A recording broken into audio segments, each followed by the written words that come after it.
Hi, Aarti. Thank you so much for joining the UK AI Women in AI podcast today. I would love for you to introduce yourself to all of the people watching and listening. Thank you, Zara. Thank you for inviting me here. I'm really excited that you are leading this initiative to highlight women in AI and the role that women are playing in AI. So kudos to you for doing this great work. I'm Aarti Samani. I'm the founder of a boutique firm called Stream Growth Partners, and we focus on AI fraud resilience. So as we know that over the last few years, AI has grown exponentially, and everyone is fixated on efficiency and productivity gains. But there is a whole kind of shadow economy growing around AI, which is hinged or anchored in fraud. And where I come in is training and making people aware of what are the risks of AI fraud and how we can create resilience against it. My background is in technology. In fact, I have been in AI my entire career. I built my career in commercializing AI-based products. So I worked in investment banking first on trading floors all over the world. And I was actually leading the team that brought the first automated algorithmic trading to the City of London. And in those days, it wasn't called AI, it was machine learning. That was back in 2004, so over 20 years ago. Since then, I've worked with very high growth tech startups, a company called SwiftKey, which exited to Microsoft, another company called Digital Surgery, which exited to Medtronic.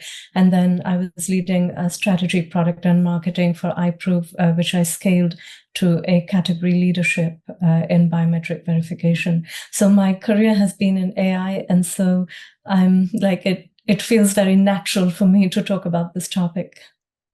That's great. Aarti, so what inspired you to pursue this career path? So I studied mathematics at university, and I always say it's a bit of a funny story because um, my family moved over from India when I was 16 to the UK, and the education system in India is very different to what we are used to here in British schools. So when I went to university, I'd never actually had any experience in writing long form dissertations, essays, etc. And I thought, well, mathematics doesn't require me to do that, and I have a lot of love for the subject. So I studied mathematics at university, and when I graduated, it was the time when internet was becoming a thing. So the natural career path for me was technology. So I joined British Airways graduate training program in their technology unit, and then I just kind of built up from there. Every sector, everywhere I went, I was always working on technology. And some of these decisions have been very intentional and deliberate.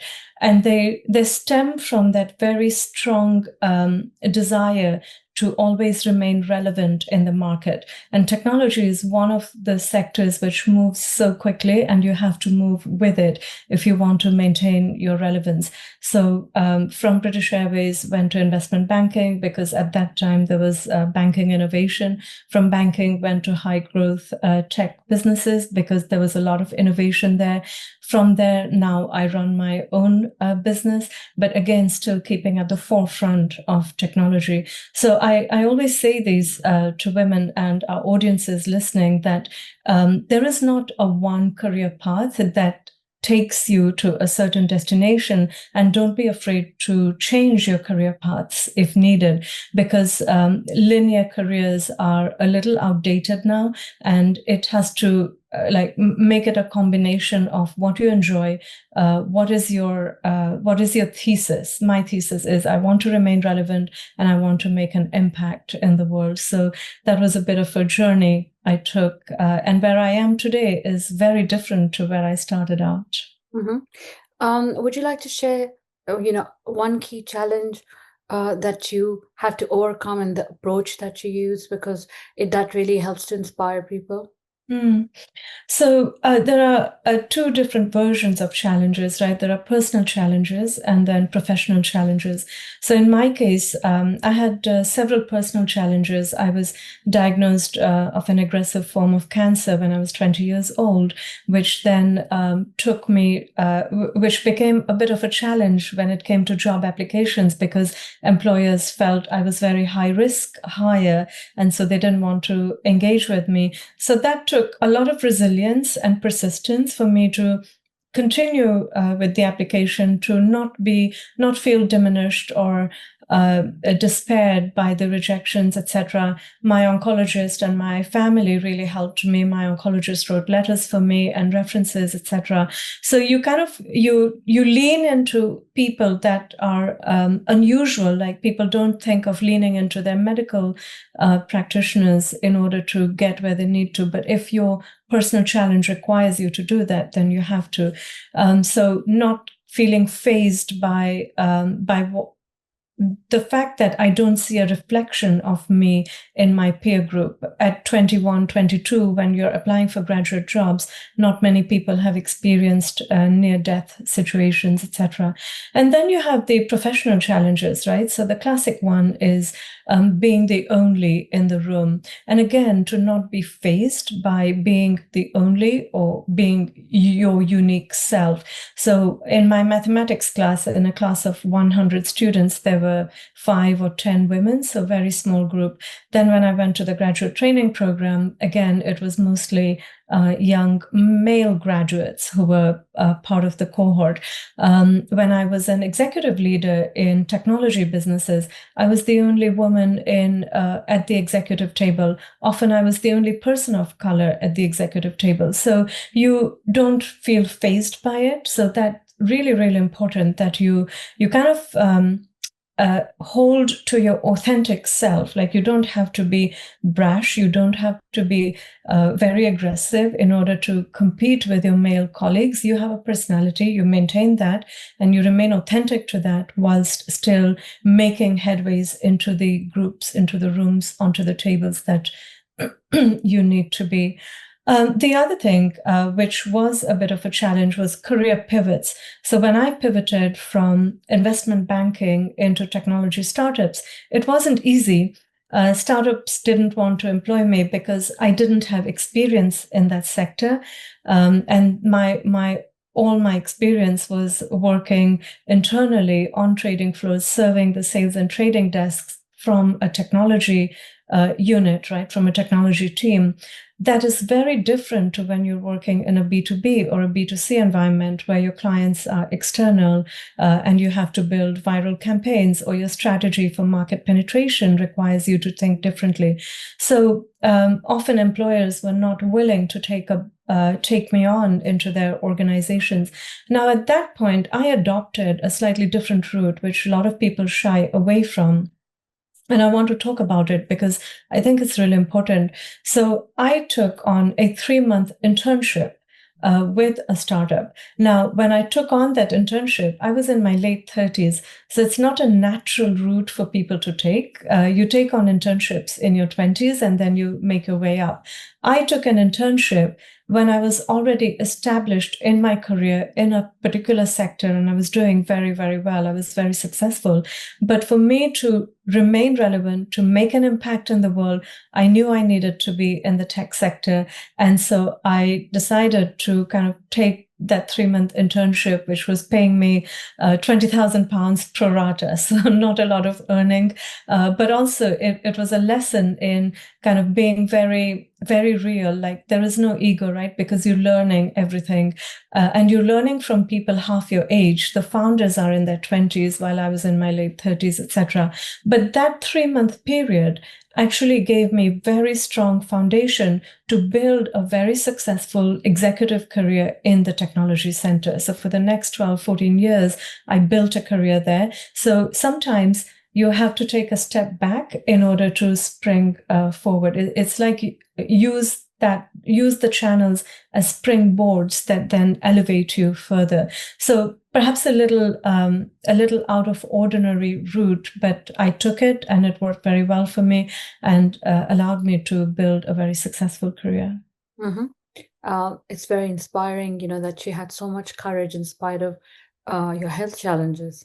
That shows that demonstrates that it's the resilience required to really progress and succeed in whatever you do.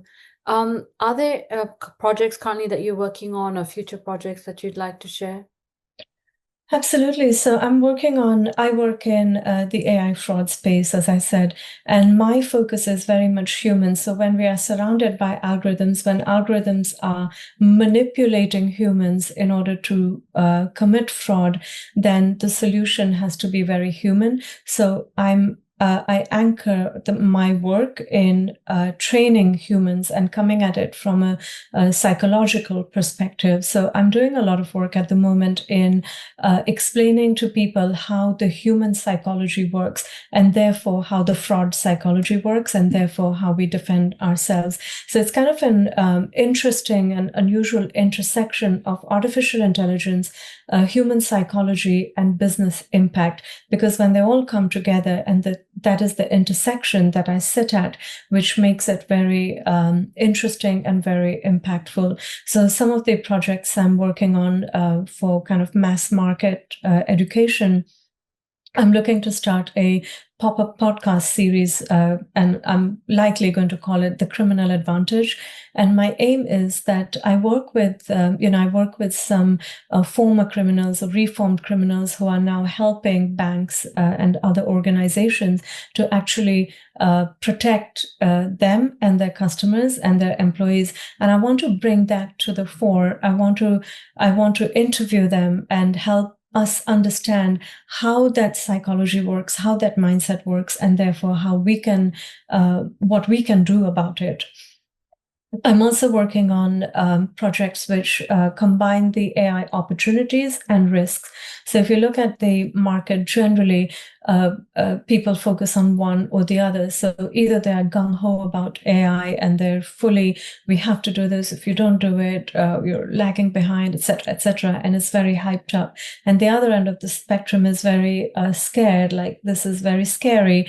It's going to displace our jobs. It's going to be a security issue, etc., etc. And what we actually need is to cut out the hype from both ends of the spectrum, the overhyped and the the fear of jumping in. We have to cut out that and find a middle ground where we are supporting people, we are encouraging them, supporting them, and elevating them, and holding their hand as they enter this AI world, which everybody has to, whether they like it or not. So I'm initiating that part of my work as well. Mm-hmm. Aarti, where do you see yourself in the next like 10 years in the future? So, as you know, Zara, our work doesn't allow us to plan very far ahead, right? AI is like, where do I see myself in 3 months' time or next quarter? But overarchingly, our principles and our foundations don't change with AI. So what I operate from is that relevance and impact place. So in 10 years' time, I want to kind of look back on my legacy and know that I left a lasting impact on the people who engaged with me, the organizations who engaged with me, and anyone who came into my orbit. So currently, the trajectory of that looks like protecting people from AI fraud, protecting organizations from AI fraud, and elevating my work in that. So adopting AI in a safe, in a secure manner, and then closing the doors and making ourselves as population very resilient to human manipulation frauds that happen through AI enablement, through the use of deepfake technology, through the use of voice clone technology. Mm-hmm. And what advice would you offer to those who want to follow in your footsteps? I would say go for it. Don't overthink, because there is so much information that we are often suffering from analysis paralysis, right? People kind of, I often see young women specifically in a rabbit in a headlight syndrome, where there is so much information. They don't know how to synthesize it, cut out the noise, and focus on what matters. And then they just don't take the steps. So my advice would be take the steps, right? Wherever you want to be, find the route to that place and then take the steps. And sometimes you might have to take a detour, but eventually you'll get back on the route. The other advice is don't shy away from AI. Adopt it, jump right in.